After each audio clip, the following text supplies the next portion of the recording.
So ఇక చూసిరు కదా ఎట్టకేలకి ఇక సార్ అయితే కొంచెం జర రామన్న బిజీగా ఉండైతే మన కోసం అని చెప్పి టైం కూడా కేటాయించిండు. ఇక అన్న ఏందన్న ఇది నాకు చూడడానికి అయితే అసలు 2 కళ్ళు చాలతలేవు. అంటే మీది కూడా వరంగలే కాబట్టి జర్రంతా ఆ ఇదిలో అయితే మాట్లాడతాము. మీకు చూస్తూ అంటే ఏంటిది అంటే 6.5 years పట్టింది కదా మీరు చేయడానికి? అవునండి 6.5 years నుంచి కష్టపడుతున్నాం. కానీ ఈ ఐడియా ఒక 22 years నుంచి నా మైండ్లో వచ్చింది. ఒక 12 సంవత్సరాల నుంచి ప్లానింగ్ మొదలైంది.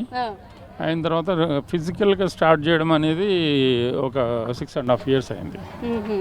అంటే దీనికి అంటే ఇదంతా మెయింటైన్ చేయాలంటే దాదాపుగా అసలు ఇది ఎంతో కష్టపడితే కానీ ఎంతో ఇంట్రెస్ట్ పెడితే కానీ ఇన్ని వేల మందికి అయితే గిన్నీస్ బుక్ ఆఫ్ రికార్డ్ దానికి కూడా మీరు పోతున్నారంటే అది మామూలు విషయం కూడా కాదు. ఎట్లా అనిపిస్తున్నది మీకు ప్రజెంట్? అవునండి, ఇది అంటే ఇప్పుడు కష్టానికి తగ్గ ఫలితం టైప్లో ఉంది. యాక్చువల్గా వచ్చేసి కష్టే ఫలి అన్నారు. యాక్చువల్గా ఏంటంటే దీంట్లో కూడా నాకు ఈ కష్టానికి తగ్గ ఫలితానికి వచ్చినందుకు కొంచెం హ్యాపీగా ఉంది నాకు. ఎందుకంటే యాక్చువల్గా ఏదైనా గుర్తింపు, అది ఒక కిక్ అంటారు కదా, చేసిన పనికి ఏదైనా గుర్తింపు వస్తే అట్లా ఒక కిక్ ఉన్నట్టుంది. మీ ఇలాంటి మీడియా వచ్చి ప్రమోట్ చేయడం అనేది చాలా హ్యాపీ విషయం అండి. అది ఇందాక కూడా చూసిన ఒక 3-4 మంచిగా స్కూల్ పిల్లలు ఎక్స్కర్షన్ కూడా వచ్చారు. మంచిగా వాళ్ళకి అదొక అంటే ఇవాళ రేపట్లో గ్రీనరీ గురించి అసలు చాలా టోటల్గా అయితే మొత్తం మర్చిపోయారు. స్కూల్లో కానీ లేకపోతే వాళ్ళ అవేర్నెస్ కానీ ఈ గ్రీన్నెస్ గురించి పొద్దున్నే లేవగానే పూర్వకాలం చెప్తుండే కదా, మన కంటికి పచ్చదనం కనిపిస్తే మంచిది. సో ఎక్స్కర్షన్ కూడా పిల్లలు వస్తున్నారు.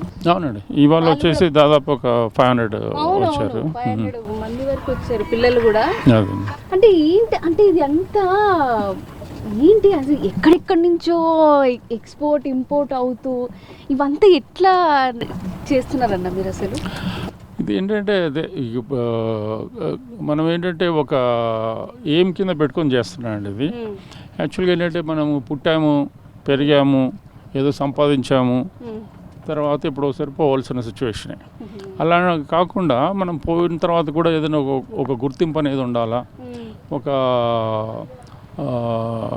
ఇది సమాజంకి కూడా మనం కూడా ఏదైనా ఒక సేవ టైప్లో ఏదో ఉడతా భక్తి టైప్లో చేద్దామన్న ఒక ఫీలింగ్ తోటి చేయడం జరుగుతుంది అన్నమాట.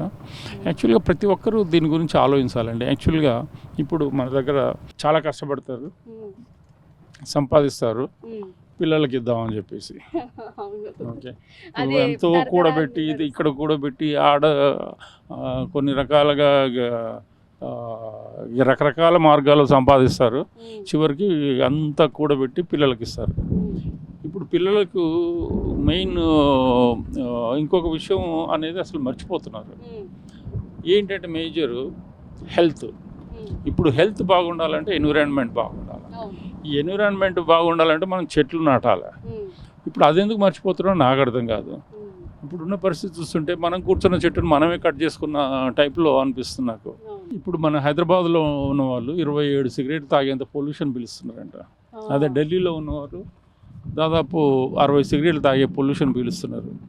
ఇప్పుడు ఇట్లాంటి పొల్యూషన్ పీల్చుకున్న తర్వాత మనం ఇంత వెల్త్ ఇచ్చిన తర్వాత పిల్లలు హెల్త్ లేకుండా ఉంటే ఏంటి, ఇప్పుడే వాళ్ళకి షుగర్ అనేది వస్తుంది చిన్నగా ఉన్నప్పుడే. అన్ని రకాల ప్రాబ్లమ్స్ అనేవి స్టార్ట్ అవుతున్నాయి.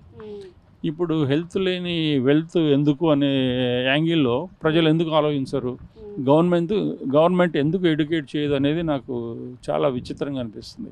మొన్న రేవంత్ రెడ్డి గారు వచ్చి చూసి చాలా అప్రిషియేట్ చేశారు. ఇది గవర్నమెంట్ చేయాల్సిన ప్రాజెక్ట్ని మీరు చేస్తున్నారు అని చెప్పేసి. అది అట్లాగా ఇప్పుడు ఇట్లాంటివన్నీ మనము ఈ ఎన్విరాన్మెంట్లో ఈ బాగు గురించి మనం ఆలోచించకపోతే ఫ్యూచర్ జనరేషను ఆక్సిజన్ సిలిండర్లు పెట్టుకొని తిరగాల్సిన సిచ్యువేషన్ అనేది క్రియేట్ అవుతుంది. కాబట్టి అందరూ హెల్త్ గురించి, ఫ్యూచర్ పిల్లల జనరేషన్ హెల్త్ గురించి ఆలోచించాలని చెప్పేసి చెట్లు నాటాలని అనుకుంటున్నాను. అంటే